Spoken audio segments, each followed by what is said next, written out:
Hi, I'm Ray Didinger, and I'm here with Dr. Peter Wang, an orthopedic surgeon from Abington Health, and we're going to talk about shoulders. And so, doctor, where does a dislocated shoulder occur? A dislocated shoulder occurs at the shoulder joint, and that's where the upper arm bone meets the shoulder blade. So, doctor, what happens technically when a dislocated shoulder occurs? A shoulder dislocation is a situation where the top of the upper arm bone, the humerus, completely moves away from where it usually sits up against the end of the shoulder blade. So they're completely separated. What are the most common causes of a shoulder dislocation? Usually the shoulder dislocation occurs when the arm is in a vulnerable position and it's wrenched, basically pulling that arm out of socket. Does this usually require surgery to repair? Oftentimes surgery is not necessary.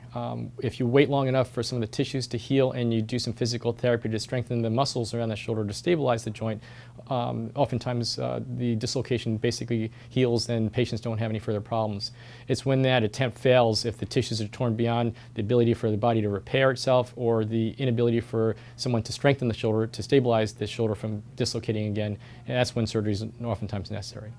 So what are some of the ways that Abington Orthopedic and Spine Institute are treating dislocated shoulders? Are there new innovative procedures? When shoulders are necessary, the surgical technique is to repair the tissues that are torn that didn't heal or were stretched in such a way that they're not able to keep the shoulder in place, so to speak. The traditional surgery is to make a larger incision, expose the tissues, and then actually pick up the tissues and sew and repair the tissues in a traditional fashion.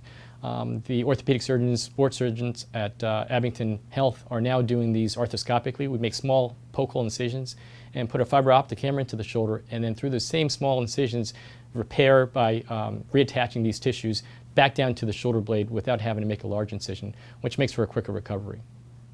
Well, thank you very much, doctor. And this is Ray Didinger, and for more information, visit abingtonhealth.org/bone.